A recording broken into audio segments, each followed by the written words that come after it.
everyone, and welcome to English Pod. My name is Marco. My name is Catherine, and today we have an intermediate level lesson all about a very special kind of person who helps you out with your kids. That's right. Today we want to get a nanny. A nanny. So a nanny is a person, usually a woman, but it can be a man as well, I guess. And this person takes care of your children when you're working or when you're out of the house. That's right. So this is what's going on today. We're going to see what type of responsibilities a nanny has. And so let's listen to our dialogue, and we'll be back in a bit.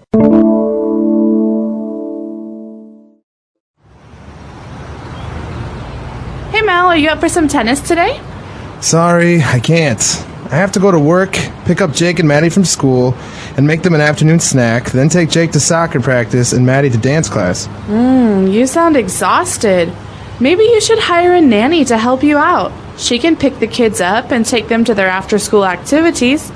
She can also help you do some household chores and run some errands. Oh, I don't know. It's hard to find the right nanny. You have to consider her previous work experience, the responsibilities you give her, and how she interacts with the kids. I would love to have someone to help me out, though. I think you should definitely consider it. This way, you won't have to juggle such a busy schedule, and you'll still get to spend time with the kids in the evenings. I can refer you to this great nanny, Amy. She used to work for my neighbors before they moved away. She's very responsible, a good cook, and great with kids. Oh, that's great. Thanks, Grace. Can you give me her number? I'll talk it over with Julie and give her a call tomorrow. Maybe this way I won't be so tired every day, and Julie and I might even get to go on a date once in a while.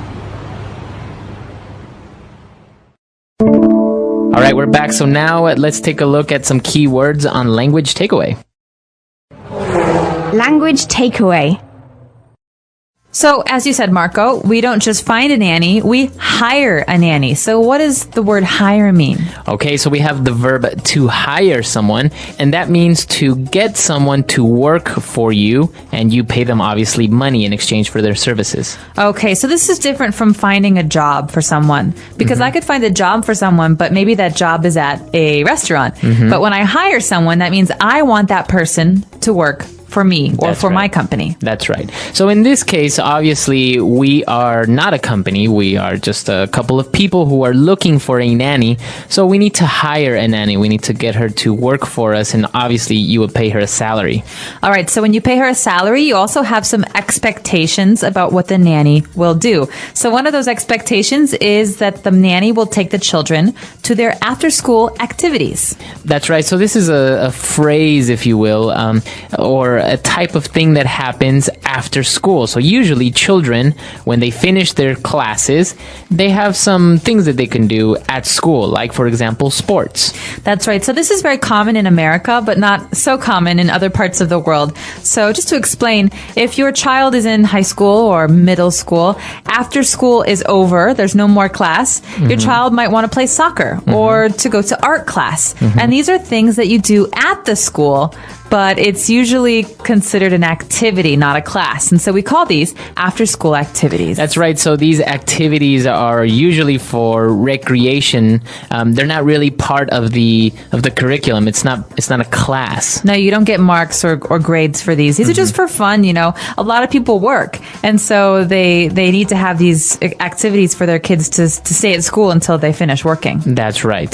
Okay, so we want the nanny to take the children or pick them up from their after-school activities. And we also need the nanny to help out with some household chores. Okay, so you should know where these chores are being done. The first word is household, which means in the house. Okay, so examples of household chores would be like cleaning the windows, washing the dishes, or doing laundry. So basically any type of cleaning around the house. That's right, making the house look nicer. And so usually children have chores. These are things they need to do, but a nanny can also help with household chores. Okay. And also we want the nanny to help and run some errands. Okay, so this is funny. This phrasal verb, this phrase uses the word to run, but we're not running like, you know, a sport. Right. We're going to do some errands, but the verb here is to run errands. So, Marco, on Sunday, I have to run some errands. I'm sorry I can't go out to the movie with you guys. Okay. So to run errands, what does that mean? Well, an errand is like a job or a task that you have to do, but it's usually not something you get paid for. Okay. To run an errand is like to go to the grocery store and pick up food, or to pick up your clothes at the laundromat. You have dry cleaning. Okay, so they're kind of like chores, I guess, but you don't really do them in the house. You have to go outside and run these errands. You have to go pay your bills, for example. Exactly. And so, when I was growing up, on the weekends, my mother would always run all of her errands because during the week, she had to work. Okay, very good. So a lot of interesting words there. I think we can go ahead and listen to the dialogue again, and we'll be back in a bit with Fluency Builder.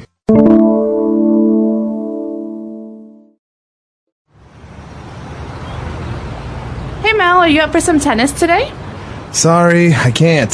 I have to go to work, pick up Jake and Maddie from school, and make them an afternoon snack, then take Jake to soccer practice and Maddie to dance class. You sound exhausted. Maybe you should hire a nanny to help you out. She can pick the kids up and take them to their after-school activities. She can also help you do some household chores and run some errands. Oh, I don't know. It's hard to find the right nanny. You have to consider her previous work experience, the responsibilities you give her, and how she interacts with the kids.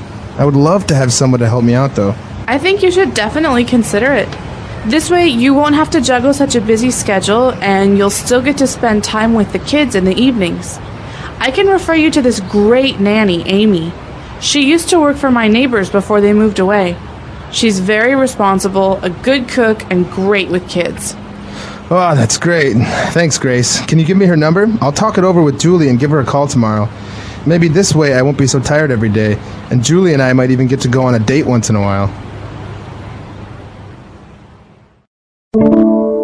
All right, we're back with Fluency Builder, and so let's take a look at some of these phrases now. Fluency Builder. So this first phrase is a very kind of spoken English phrase, something that you're going to hear all the time, especially if you're talking to your American friends. We say, "Are you up for some tennis today?" To be up for. Okay, so to be up for something, this is from the very first sentence when Grace says, "Hey Mel, are you up for some tennis today?" What does it mean if I ask someone if they are up for some tennis? This means, would you like to play tennis today? Are you interested in playing tennis today? So is this a good idea for you? Do you want to do this? So basically, are you willing to play tennis today? Yes. All right, so to be up for is to be interested in or willing to do something. Are you up for a movie tonight?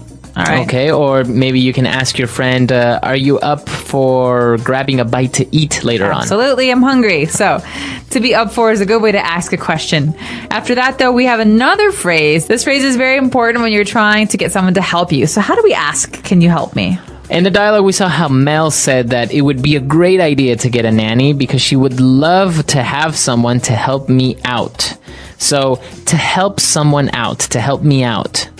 So this is interesting because you could say, "I need someone to help me," but it's more common to hear the phrase "to help me out." So you're not going out. You're not. It doesn't have to do with space. But we just say this phrase "to help out" means to help someone. So it's basically the exact same thing, but it just sounds a lot more natural. Exactly. So, Marco, I'm moving tomorrow. Do you have some time to help me out? Okay. So you say "help me out," but you could also say, "Do you have time to help me?" And exactly. both are okay. Or if I'm talking about me and my friend, we're really busy tomorrow. Do you have any time to help us out? Okay, so we just changed the person there. We went to the plural form. Yes, me, us, you.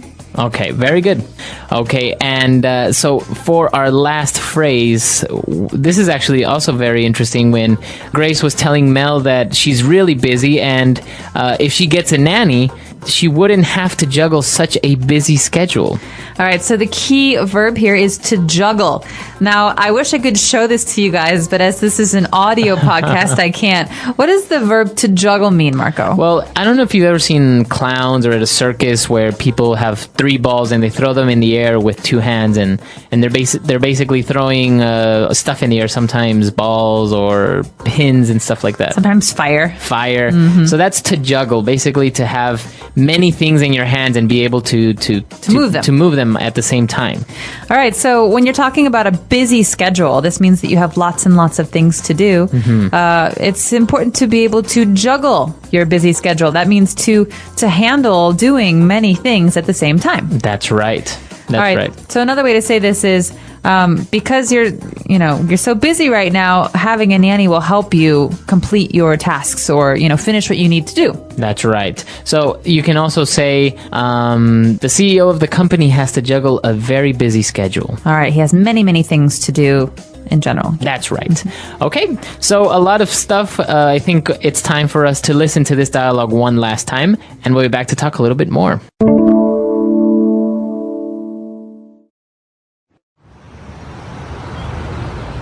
Hey Mal, are you up for some tennis today? Sorry, I can't. I have to go to work, pick up Jake and Maddie from school, and make them an afternoon snack, then take Jake to soccer practice and Maddie to dance class. You sound exhausted. Maybe you should hire a nanny to help you out. She can pick the kids up and take them to their after-school activities. She can also help you do some household chores and run some errands. Oh, I don't know. It's hard to find the right nanny. You have to consider her previous work experience, the responsibilities you give her, and how she interacts with the kids. I would love to have someone to help me out, though. I think you should definitely consider it.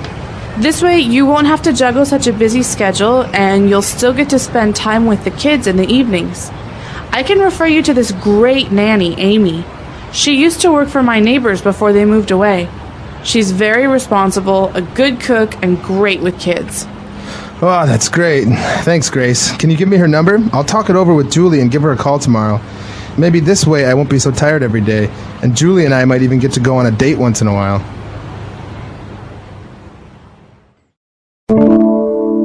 So there are a lot of people all over the world who have nannies. I often see them when I go to New York City, women who take out the kids and they push them in strollers, and mom and dad maybe go to work or have classes or something. That's right. Now, this is interesting because there's also another word called a babysitter, but it's different, right? There's a difference between a nanny and a babysitter. They both take care of kids, but I think it's the time that they do it that's a difference. That's right. So a nanny is usually hired on a contract basis. You say, I need a nanny to come and watch my kids every day, Monday to Friday, for the next 6 months. But with a babysitter, you say, hey, my husband and I, we want to go to watch a movie on Friday. Can you come for 2 hours? Okay. All right. So a nanny is long term. It's someone who maybe lives with you, someone who does some work at your house, someone who cleans the dishes and watches the kids.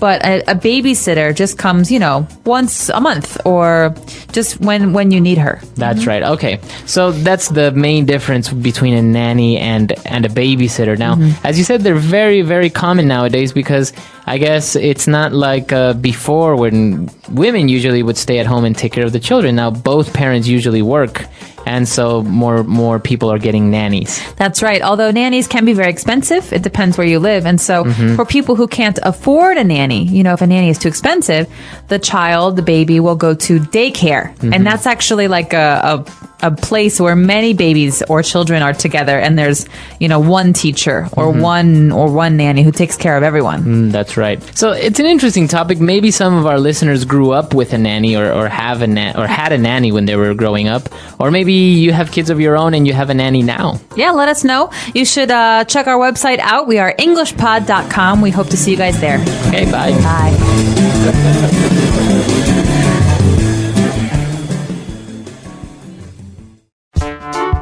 The English Pod Audio Review. Listen to the meaning, then say the vocabulary word. Very tired. Exhausted. To give work. Hire. A woman who is paid to care for a young child. Nanny. A small job that is done regularly. Chore. Short journey that you take to do or get something. Errand. To do several things at the same time. Juggle. To send someone to a person or place for treatment. Refer. Let's try that faster. A woman who is paid to care for a young child. Nanny. A small job that is done regularly. Chore. To send someone to a person or place for treatment. Refer. Very tired. Exhausted. To give work. Hire. Short journey that you take to do or get something. Errand. To do several things at the same time. Juggle. Now say the word and hear it in a sentence.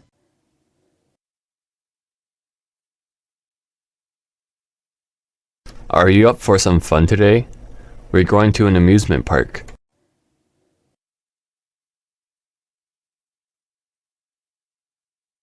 I don't feel so well. I don't think I'm up for basketball this afternoon.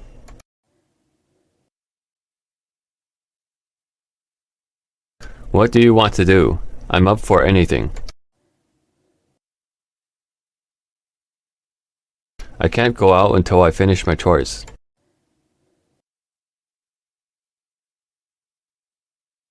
My mom left me with a list of chores to do around the house.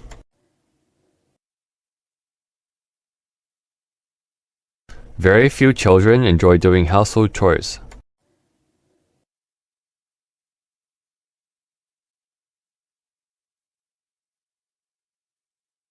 When you are applying for a new job, your interviewer will ask for recommendations from your previous employer.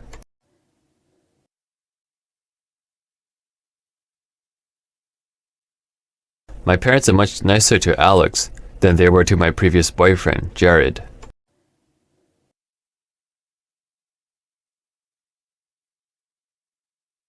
This house is smaller than our previous house, but it's in a better neighborhood.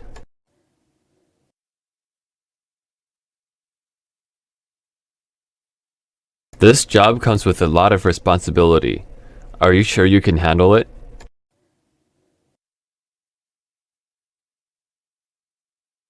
It's my responsibility to take care of the family dog.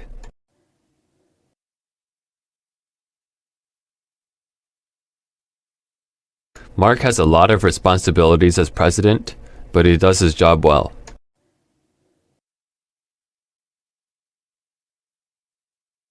From the way they interact, it seems like they are good friends.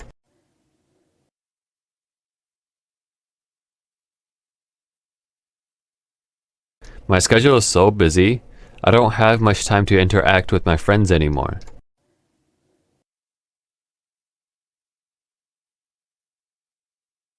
You can learn a lot from interacting with people of different backgrounds. Juggle.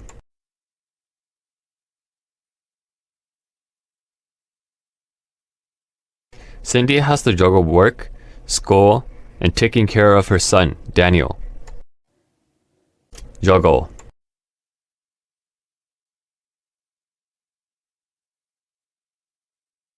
Even though Manuel is very busy, he does a good job of juggling all his responsibilities. Juggle.